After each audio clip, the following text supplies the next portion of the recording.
What's going on YouTube? FPL Funsies here, putting the fun back into FPL.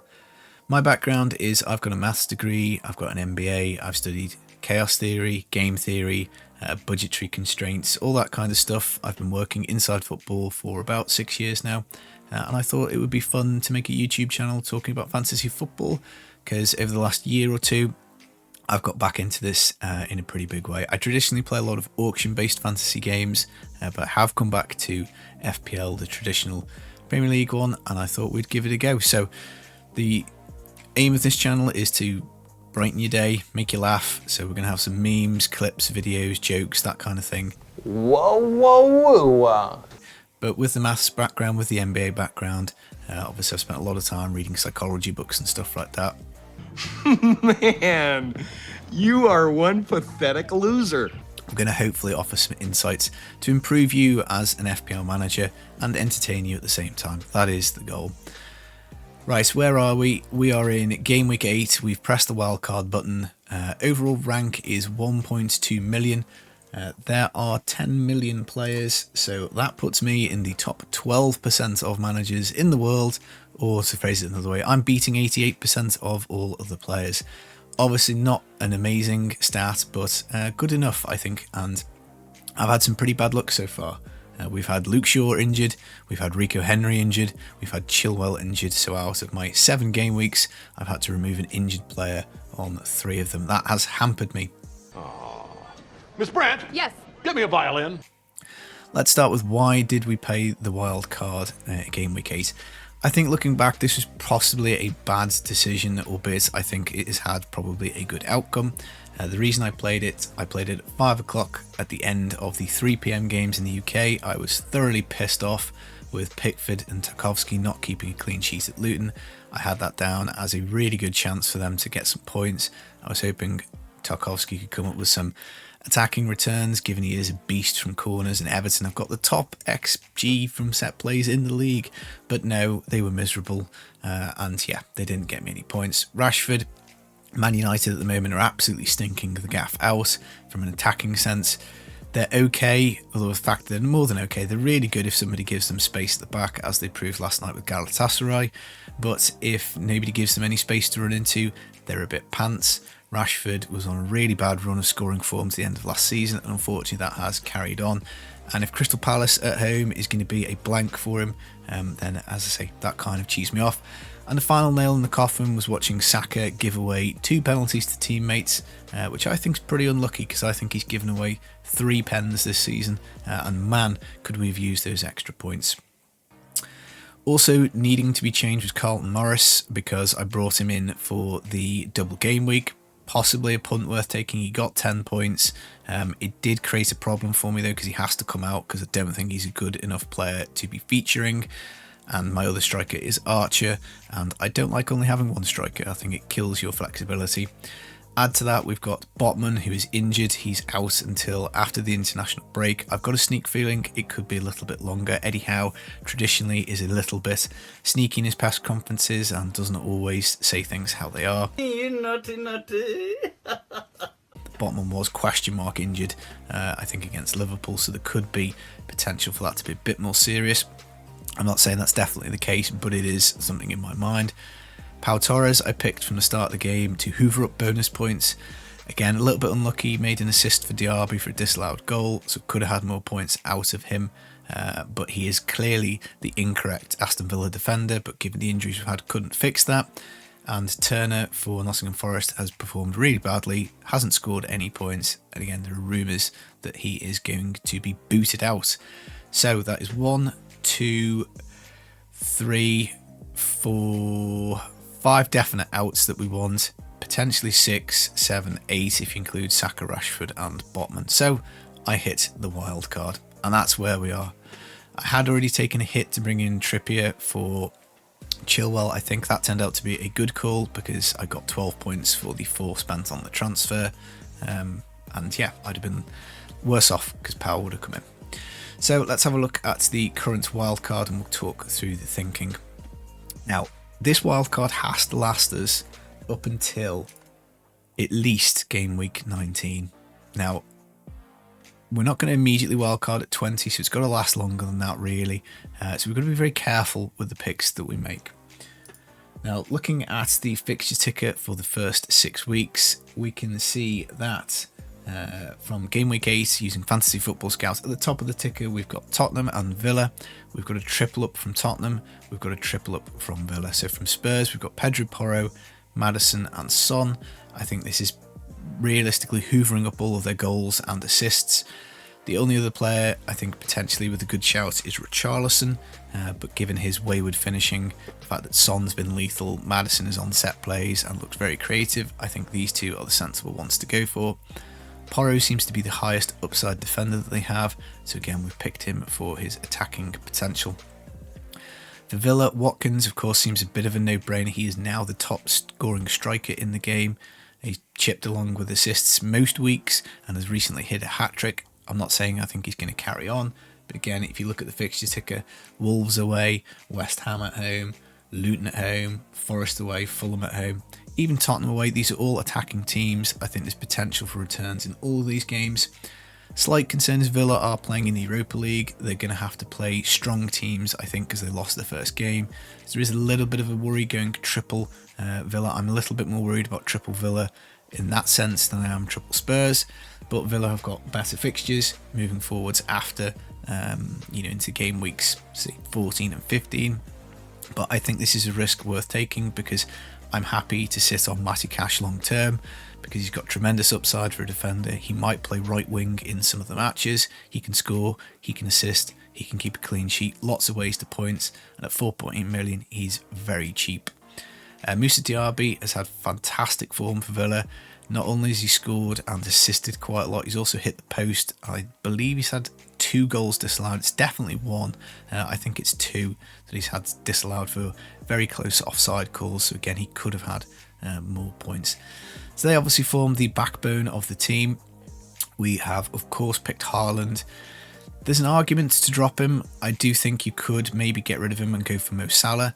But ultimately, Haaland's underlying stats are about the same this season as they were last season for his expected goal involvements. I just don't like going against him because he's got such a high ceiling. He could easily hit 3 or 4 goals in a game, and he's on pens. City get 2 pens, he gets a tap in. All of a sudden, he's absolutely hauling. I don't really like going against him. So, to make up budget, we've got 2 gifts in the game. I think Cameron Archer's complete gift, 4.5 million starting centre forward. Your third sub traditionally is only going to get used about 1% of the time. Maybe there's an argument this season they might get some more action because with all the added time we've got, we are looking at some increased injury risk to players. So he might come off the bench once or twice. He will at least play. He's probably going to be involved if Sheffield United get an attacking return. So as his third sub, I think he's a no-brainer. The next biggest gift I think we've got this season is Areola. Obviously, I went Turner at the start for the 4 mil goalkeeper rather than Areola. That would have been a big difference to me personally. But he's playing for West Ham. West Ham have got decent defence. They've got loads of massive grocky players. Again, they have Europa League. So they've got a little bit of a Thursday-Sunday issue going on, but Areola has proved that he can earn points. He's 4.2 million. We're going to play him every game because if we're going to get a keeper for this cheap, I think you don't look a gift horse in the mouth and you play him. And that means you just want to pick a very cheap 3.9 goalie to go with him. And we've picked the Brentford dude because you never know. Flecken's been a bit pants. This guy might actually get some game time. Probably unlikely, but that's the theory there. Now, the big gamble in this wildcard is Trent and no Salah. No Salah is mainly because I can't afford him. If I want to afford Salah, I've either got to really pull my defence apart and go for some budget people, which I don't want to do. I'd have to take Son out, which feels like a little bit of taking a very good player out for a very good player, or taking Haaland out. And I'm a Liverpool fan, so if Salah scores, I'm generally happy. So that's kind of the gamble. We're going to try and cover that a little bit with Trent.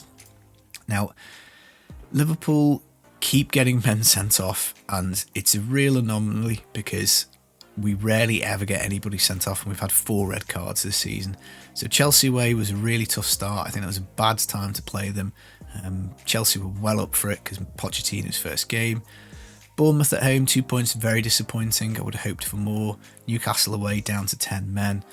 Villa at home, 12-point haul, played fantastically, got injured unfortunately, and then missed Wolves, West Ham, and then Spurs, little cameo appearance, again down to 9 men I think by the time he came on the pitch. I think if you look back to the last 10 games of last season, he was phenomenal. His returns were just brilliant. He can assist. I think Liverpool will keep clean sheets this season. I think our fixture run has been tough and we've had so many players sent off, it's been really hard to judge. So I'm happy to gamble on Trent. And again, looking at the fixture ticker, yeah, Brighton away I think is a good fixture for us if he plays, because we've got long balls over the top for Darwin, long balls over the top for Salah. I can see him being involved, set piece threat as well. But if we zoom the ticker out to the 19 midway point to when we can foreseeably easily wildcard again, well, Liverpool are in third, so we're happy to hold one of their assets long term. Some really, really nice fixtures. Only really the Man City away and Arsenal at home I think that are a potential problem in this nice next 11 game period, so I think that is kind of cool. We do kind of like Trent for that reason.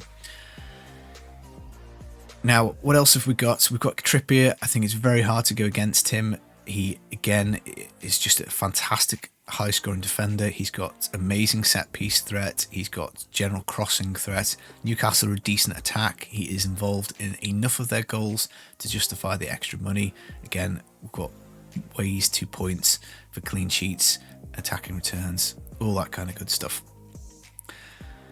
Last, we've got Esupinan and Mitoma and Neto. And they're kind of like, not a 3. Esupinan and Mitoma, I think, are long-term holds, really, because Brighton's next 2 are rubbish. They've got Liverpool and City. But if we fast forward the ticker on to game week 10, then we see them jump to second. So we've got Fulham at home, Everton away, Sheffield United at home, Forest away, Chelsea away, Brentford at home. The first 4 of that in particular run are just absolutely amazing. We love all those fixtures. And I think Esupinan has got potential for clean sheets. He could easily have scored at the weekend instead of scoring in the wrong net. Villa, whilst I wouldn't say they were lucky to get 6 goals, the XG between the two teams was pretty even, and on a different day I think Esupinan hauls and everybody feels very different about him. Mitoma is probably as close, I think, to a talisman that Brighton have. I expect him to probably get more minutes than most. If you look at the last week when he didn't play, he did come on and score 2. He's clearly the number 1 choice as the oh shit, get us out of jail guy. So he, I think, is a long-term hold for me.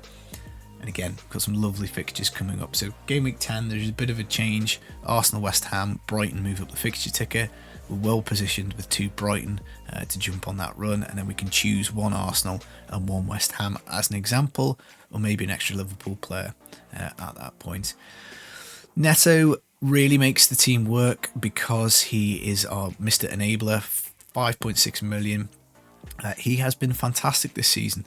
38 points for only 5.6 million.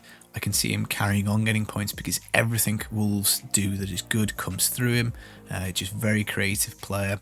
And again, if we go the ticker out to game week 19, we can see that Wolves from game week 8 have got the best fixtures, or second best behind Newcastle. So again, nice period to hold this guy.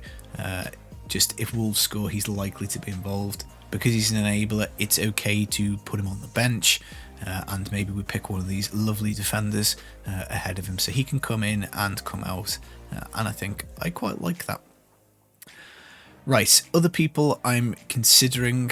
I think we do have some other gifts in here, and a really big gift is for Arsenal, and that is Gabriel. 4.7. That is an insane price for this player. He's the same price as Botman. I'd expect him probably to score more points than Botman. I think Botman is also a gift, but he's injured at the moment. Gabriel will continue to play. I don't see it going back to the start of the season when he's out of the team. We could bring him in for Trippier, save a couple of million. We could put Botman in, save a couple of million. We could take Pedro Porro out if we're not seeing attacking returns for him and we want somebody a bit more solid. And that would give us defences from West Ham, Liverpool, Newcastle, Arsenal, Brighton and Villa. Most of the defenders having really high upside, which I like to be able to pick and choose between them. Raya is a good goalie, but I think 4.8 million, I'd rather have Gabriel, I think, and Areola as a combination rather than Raya and somebody else. That's just the way I'm looking at it, but Raya is a really, really good shout for goalie. In terms of the midfield, we've also got some players, of course, who would like no Saka. I do think his appeal is diminished because he's not necessarily on penalties anymore. He will take some of them. I don't like that. I like certainty for penalty takers. His next couple are pretty rubbish, but we can bring him back in pretty easily. He can, Maddison can easily turn into Saka. We've got some money in the bank, 0.6, so we don't have to downgrade somebody else to bring him in. We could, of course, bring him straight in for Som. Bowen can come in pretty easily. Again, Maddison can drop out. Diaby could be upgraded to Bowen. Again, Mitoma, we could maybe find a bit more money. Salah, again, can easily come in. We just either have to sacrifice Haaland or Son and Trent. So it's a 2 move for Salah in, but there is a pathway there. Odegaard, his numbers are not great, but he's just had a fantastic game week. But again, he could come in. We can squeeze him in. And Buemo, if he starts popping off again, or Brentford look pretty bad at the moment going forwards, and he's been playing right wing back for some of the matches, and that just isn't good. Foden, I don't like as a pick this season, doesn't seem to be performing particularly well, but again, you could easily move him in. I guess another elephant in the room really is no Man United in this draft. Man United's next 6 fixtures are fine. Brentford at home, Sheffield United away, City at home, bad game. Fulham away, great game. Luton at home, great game. Everton away, great game. So really, I'm happy to go with no Man United. Maybe game week 11 we can bring somebody in for that start of that nice run, but at the moment everything just feels very toxic. Ten Hag seems to be struggling a little bit, not so much with Man United fans per se, but certainly with the media. There's a lot of pressure. They've got a massive injury crisis and they're really struggling so far to do League and Champions League at the same time. So I'm happy to swerve them at the moment, but Bruno or Rashford could easily come into the team. Both decent assets. Bruno probably a little bit more. I think he's more consistent over the last 2 to 3 seasons than Rashford. Rashford's very up and down. When he's good, he's great, and when he's not so good, he can be pretty sucky. Look at all these red flags they've got. They're definitely not good. The only other team defensively, Crystal Palace, is worth a shout. Anderson is probably going to make it into a lot of wildcards. He did just score a worldie though. And whilst he's got decent XG from set plays, and I like him, I can see Palace struggling, even though the fixtures put them really high up the ticker for the next 6 game weeks. And even from game week 10, they jump up to top. But the thing with Palace, we've got to bear in mind, Elise's not coming back anytime soon. Eze isn't currently flagged, but he is out for a few weeks, I think. Edouard is out. And I think really they carry absolutely no attacking threat. And if they can't carry the ball down the pitch, if they can't keep opposition defences occupied, then I think that makes them a much worse defensive shout, because yes, they'll be back to the walls, but you need some kind of way to be able to relieve pressure.